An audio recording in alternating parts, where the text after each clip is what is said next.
What's up, YouTube? This is Too Raw for TV.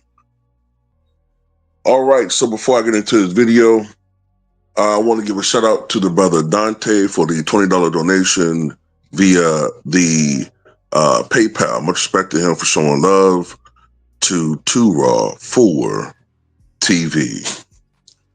And he had a video request, and his video request was he wanted me to give, in my opinion, what the similarities and differences were and are between Julius Erving and Michael Jordan. Okay. So I guess I'll just start with similarities. They both were superstars. At one point in their careers, they were perceived as the best player in their respective leagues.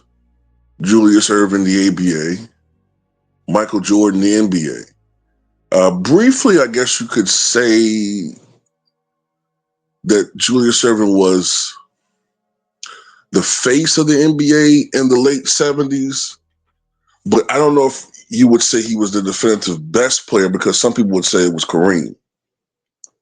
You know what I'm saying? So, but he generally was seen as the best player in the NBA. Both were the face of the NBA, as I just alluded to. Julius Erving in the late 70s, Michael Jordan in the 1990s. They both were ambassadors to the game, and by that I mean they were the player which the league, I guess, propped up to not just be the face of the league, but to also be an example of what a star should be, and to also represent the NBA more so than any other player. Extension beyond the court. As far as events, Julius Erving was the guy that kept the NBA afloat in the 1970s. Michael Jordan, of course, took what Larry Bird and Magic Johnson did and extended it further beyond even what they did in the 80s. Jordan helped to make the game a global game. He and David Stern, okay?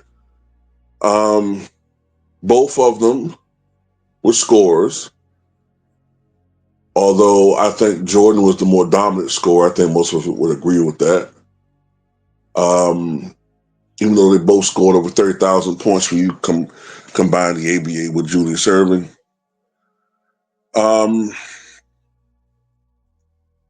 They both were acrobatic, both known for their athleticism and dunking ability. And Julius Erving maybe even more so, because I think that was even more prevalent in his game. He was bigger, even bigger hands than Michael Jordan, who had big hands himself. And I guess those are the similarities. Highlight reel type players too, both of them.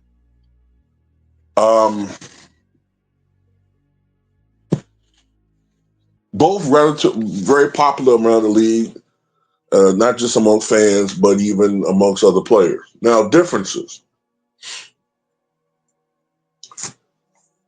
Julius Erving primarily was a one-handed player. Generally, one-handed player, I believe he used primarily his right hand, I believe. When you look at highlights, you usually see him using one hand. When he's doing his dunks, when he's dribbling, you usually see him using one hand.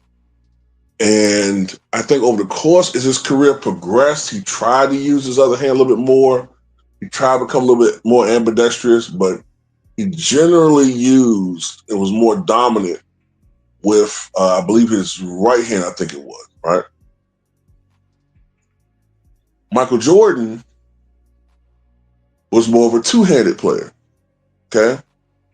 When you look at him, he used both hands. That allowed him to do a lot more, in the air. It allowed him to be more dangerous. It allowed him to do things like the switch of hands and or the switcheroos and the reverse layups, and it allowed him to just that, and the hanging ability that he had allowed him to do so much more around the rim as far as creativity.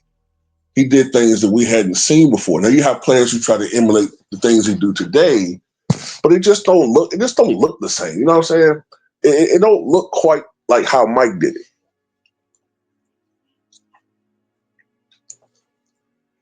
Um, Another difference is that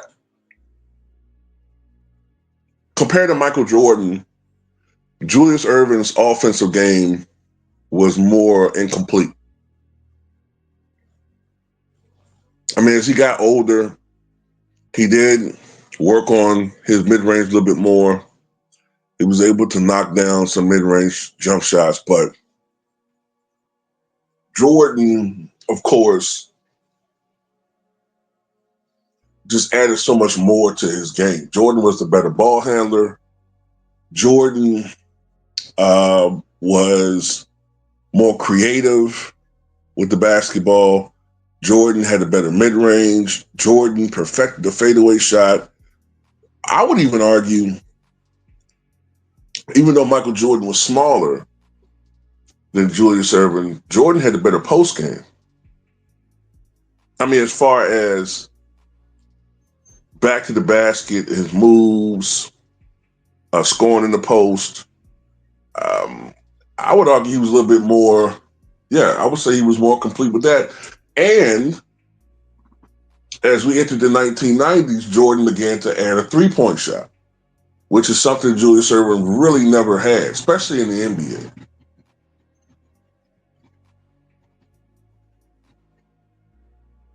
You know what I'm saying? So those are some key differences between the two. Julius Erving was great. Don't get me wrong. He was phenomenal. But he was not as complete a basketball player as Michael Jordan.